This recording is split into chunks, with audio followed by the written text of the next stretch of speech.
Welcome all sports fans, YouTubers, Facebookers, all social media across the nation. Uneducated Network presents Uneducated Sports Talk, and I'm your host, Carlos Clayton. Today we got a jam-packed action news again. It's all football today, but before we get into that, please like and subscribe to Uneducated Network. Please subscribe. We got good things popping. I want to thank those who have subscribed already. You guys are the real deal, so I appreciate that. And for those who have subscribed, what are you waiting for? Subscribe right now to Uneducated Network and subscribe to Uneducated Sports Talk as well. You'll see my show on Uneducated Network, and you'll see Uneducated Hero Talk, Uneducated Star Wars Talk. You'll see So You Think You Know Sports. You'll see In the Paint with Red. We got all kind of stuff going on, man. So me and my colleagues are working very hard to give you guys what you want on a daily basis. Game Uneducated, if you haven't seen it. Gaming Uneducated on Uneducated Network, hosted by Shelton Woods. That just came out with his first official episode, so we're excited to see that rolling as well, man. So please subscribe to Uneducated Network. What are you waiting for? Do it right now. Do it now. That's my best Arnold Schwarzenegger impersonation. It didn't work. Anyways, on to NFL talk. Breaking news came out today. Ezekiel Elliot of the Dallas Cowboys, the running back, he is going to be suspended for 6 games to start the NFL season. And before we get into that, let's just say that the reason why he's being suspended is because of domestic abuse charges put on him a few years ago, and they had an investigation, and things aren't, we all thought things got dropped, and it really did not get dropped. The NFL could still suspend you regardless of if it's got, if it's true or not kind of thing going on. And they gave him 6 games. I thought it was a little rough, man. But before we get into the actual suspension, let's just talk about what happened. Anytime you put your hands on a woman and you're a grown man, especially someone at his caliber, his stature, he's a big dude. Might not be as big in height, but big physically wise. He's a big dude. And women are the women.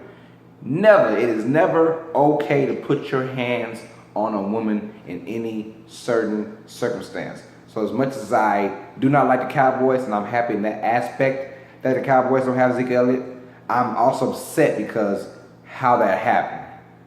I'm upset because you don't put your hands on a woman regardless. Now there are some women that just go crazy, and you got to kind of contain them. But majority of the part, when it's a guy that's initiating all of it, that's a bad look for a man. Please, men out there, you're watching this show, don't do that. Don't hurt ladies. Don't hurt ladies. That's all I gotta say, man. Don't put your hands on a female.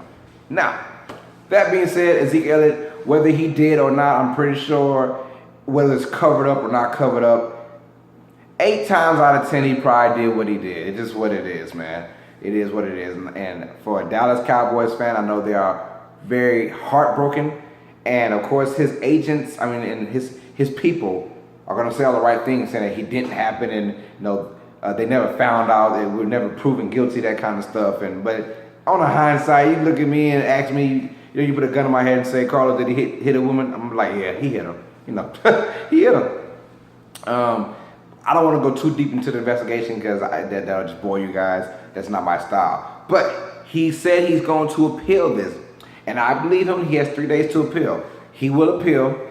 And that 6th game might be reduced to 4 games. That 4 games might be reduced to 2 games. So I'm seeing him being out for the first 2 to 4 games of the season. I think 6 is a little bit too much. He might get the appeal for 4 games just because he wasn't found guilty. But does this hurt the Dallas Cowboys? Nah, not really, to be honest. We're just 2 years ago from Darren McFadden having a 1,000-yard year with the Dallas Cowboys after really getting the main carries starting in week 7. So 11 weeks of running the ball, he had 1,000 yards off of that great offensive line.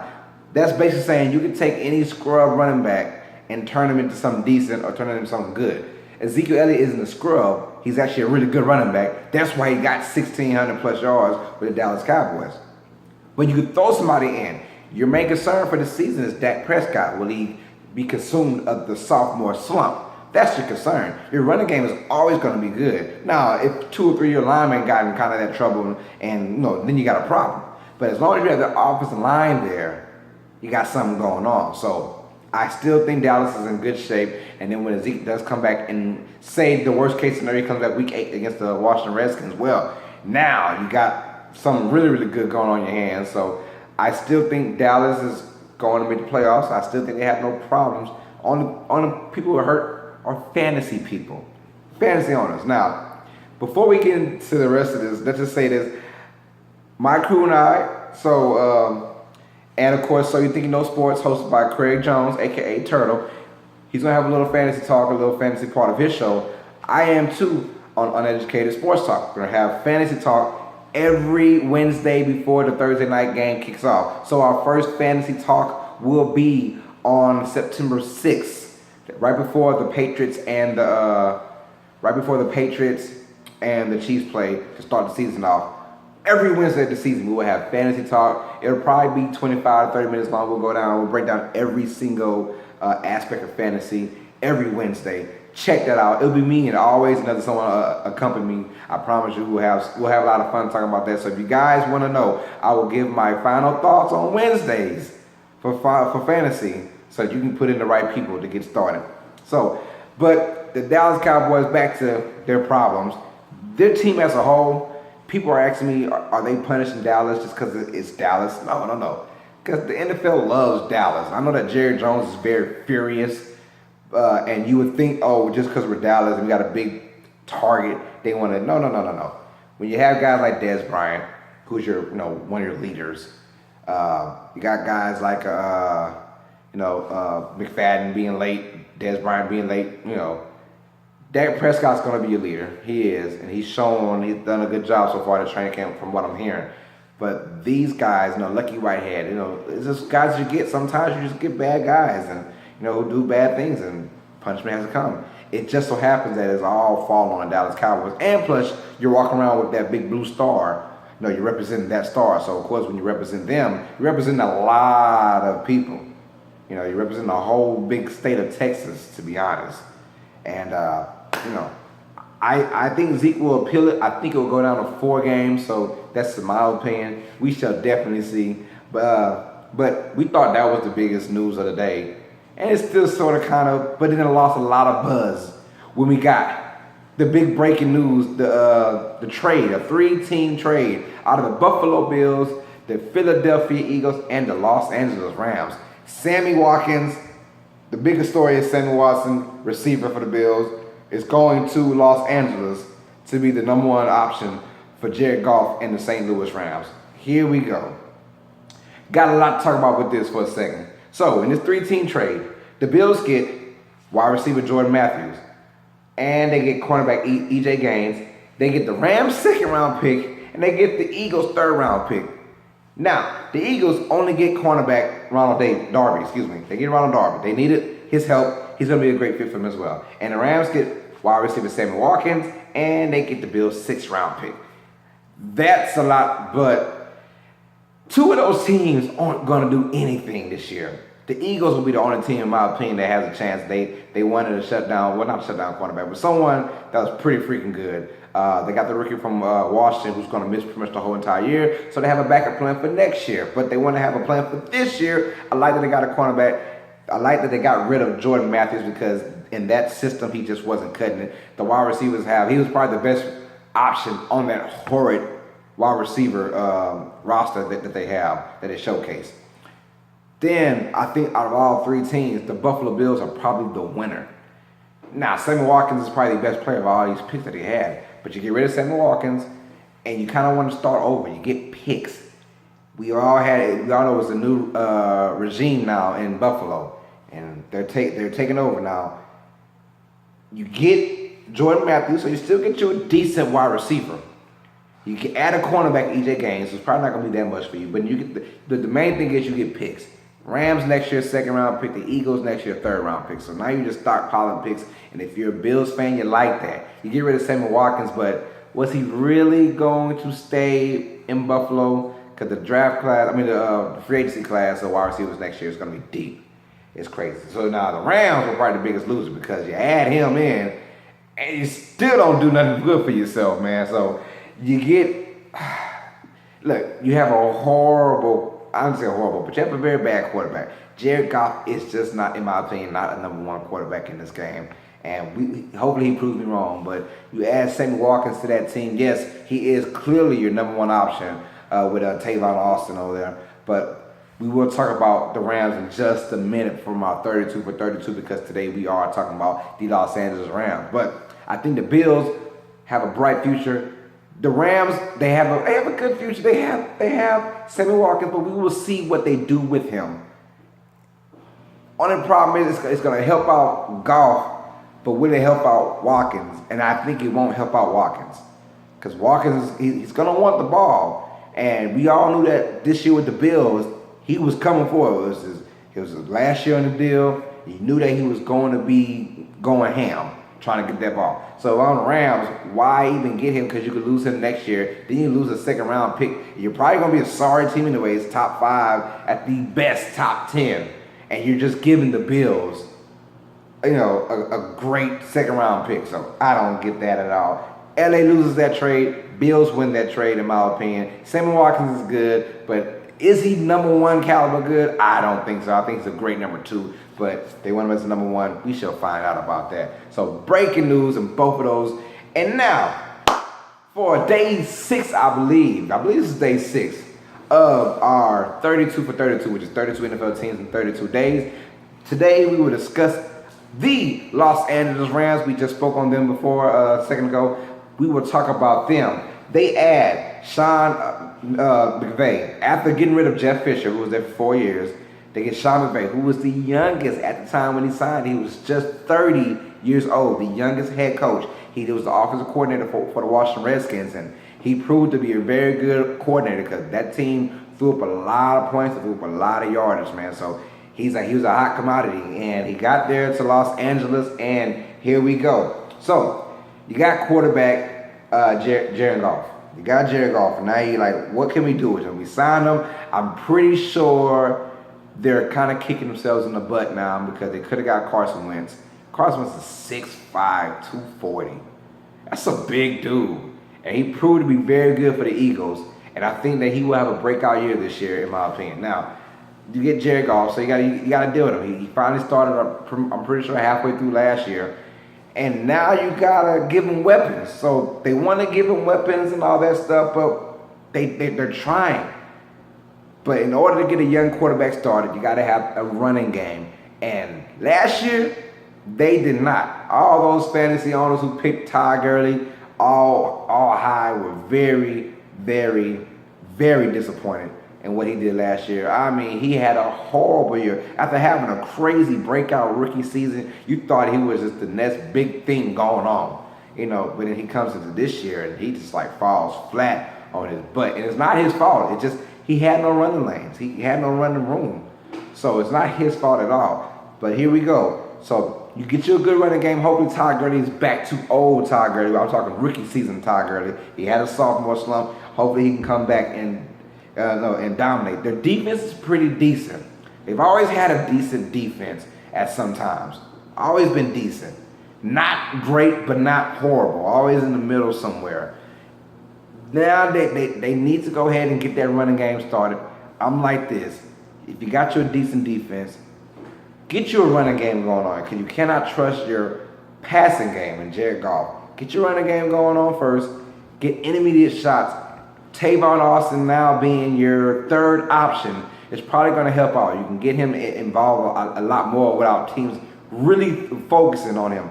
You get Sammy Watkins, which is going to take the pressure off of Tavon Austin. So maybe he can get a lot of one-on-one coverage and use his speed to his advantage because he was getting double-teamed a lot. And he's just not that good of a receiver, in my opinion. Not a #1 receiver. So let's break down what they got in draft this year. They had no first-round pick. We all know that. But they had a round 2 pick, and they got Gerald Everett. He's a tight end out of South Alabama. He's a vertical tight end, and coming from Sean McVay's offense, he loves the tight end. Last year he had Reed for the Redskins, and we all know what he did in that offense. So they're thinking that Everett can come in and do the same stuff. He's a very talented, can catch with the best of them. We all knew in this draft they were going to focus on offense. I'm talking about playmaking ability. That is their one true calling card that they cannot possess. It's playmakers. Tavon Austin's a playmaker, but he's 5'8" and can only do so much at 5'8" in the NFL. Now you add Ezekiel Everett, then you add a Cooper Kupp, wide receiver from Eastern Michigan, and this guy, all he does is catch touchdowns. The Chris Carter of FCS. So he just caught, like, bro, he had 15 FCS records, and that is against Division I AA, which is still good competition. So for a third-round pick, I thought it was pretty good for him. In that same round, they got John Johnson. He's a safety as well. And in the round 4, they get Josh Reynolds, wide receiver. That being said, they are trying to get playmakers and receivers for Jared Goff. Young guys with the ability to catch. Cooper isn't the fastest guy. He ran a 4.6 40, but his hands, they say he has very soft hands, and I believe it. He didn't really drop a lot in school. I don't care what kind of competition you play against. If you can catch the ball, you're going to make it. And he can catch the ball with the best of them. But then in round 6, they're going with fullbacks and stuff like that. I don't like that kind of stuff. I wouldn't draft a fullback when you're in dire need of other things besides a fullback. But that lets me know that they're thinking of going with the ground and pound game. And then on certain occasions, 3rd and 4, 3rd and 5s, 3rd and 3s, use your playmakers to make plays. And you add Cooper Kupp, who could be your number 2 receiver, Ezekiel Elliot, who's going to be your number 1 tight end. Then you add a Sammy Watkins that they just traded for, and now Tavon Austin becomes your 3rd option. So now it all looks good. Pieces are falling into the right places. But here we go, Rams. You got to put the omen on Goff. Goff has to be the guy. If Goff does not show up this year, then you might be down for another 5 years. It's just that simple. Another 5 years, because coming out of college, he has some great statistics. But when you play, and back in those days, in that Pac-12, the shootouts, it's funny how last year, the Pac-12, it looked like it was a bunch of chumps. And then this year, all these cornerbacks just look good all of a sudden. All these DBs is, all of a sudden the Pac-12 is like DB University. No offense to LSU or whoever wants to claim themselves as DB University, but I'm talking about as a whole entire conference. Did you not see the draft? It's like every person, every safety, every cornerback, every defensive back came from the Pac-12. And these guys are just nasty and doing it. They're pretty good guys. They're pretty fast. So now from last year to this year, so he called up defenses that year. Now this draft class, they got better. When I'm talking about the DBs from the Pac-12. Jared Goff has to have a better season. So he can't have a rookie slump if you didn't have a sophomore slump if you had a rookie slump. So he has to be better. And with the receivers they have now, there's kind of no more excuses because these guys are still unproven. And that's the problem, like I said about the Jets as well. When you have a lot of 1- and 2-year players trying to be your playmakers or trying to be the majority of your offense, you're going to fail. You're not going to succeed. Not everything's going to be roses and not everything's going to be pretty, but hopefully they get things right, man. So their schedule-wise, they play the AFC South, which is the Texans, Jaguars, Titans, and Colts, And then they play the NFC East, which is going to be very tough for them. Dallas, we have Philadelphia, New York, and then we have Washington as well. Let me look over my notes right fast to see where I got them at. I have the Rams at 4-12 once again. 4-12, like I said, it's gonna be tough. But they do play against San Francisco 2 times, so you never know what happens with that. They usually get a win over some team. They might mess around and beat my Saints. Because we do have them. We have them at their house, so they could do that. You never know, man. So 4-12 sounds about right, but I don't see anything outside of that. Maybe when they get more confidence and get more players added in, we can start LA in the future, but not right now. I gotta still see what's going on, but I'm rooting for Sean McVay and his coaching staff to bring this LA team to dominate because LA needs a good team. They just brought in. They went from having 0 teams to 2 teams in 2 years, and they're both garbage right now. And speaking speaking of garbage in LA, we're gonna talk about the San Diego Chargers. The Los Angeles Chargers. We will talk about them in our next episode of the 32 for 32. We will talk about the Los Angeles Chargers, man. So we'll see about that. So tell me, how do you feel about Ezekiel Elliot? I want you guys to like, comment, subscribe. Does he deserve his 6-game suspension? Let me know your comments below, man. And who won the trade out of the Bills and the Rams, pretty much? I had the Bills winning it. Who do you think won? And if you're a Rams fan, let me know how you feel about your team. Do you guys have a chance this year? Am I just completely wrong or nah? So my name is Carlos Clayton. Check me out on Facebook. My name is Carlos Clayton. Hit me up on Twitter at Carlos Clayton _ I repeat, at Carlos Clayton _. So that being said, we are having fun. We're doing our thing. Check me out. I promise you guys, we got more big news for Uneducated Sports Talk. This Wednesday, we'll be filming our McGregor versus Mayweather preview. About 6-7 of us just talking, barbershop talk. We will have it aired probably within a couple days after that, so I'm very excited for that. Check that out, man. Check out Uneducated Network. We got all kind of stuff going on. I'm happy with what I'm seeing right now. People are subscribing like crazy, so thank you guys for subscribing. And check everything out. So we're having a blast, and it's not going to stop. I promise you guys that, man. So Uneducated Network presents Uneducated Sports Talk. I'm your host, Carlos Clayton, and as always, sports fans, you know what it is. Stay smart, stay uneducated. Peace.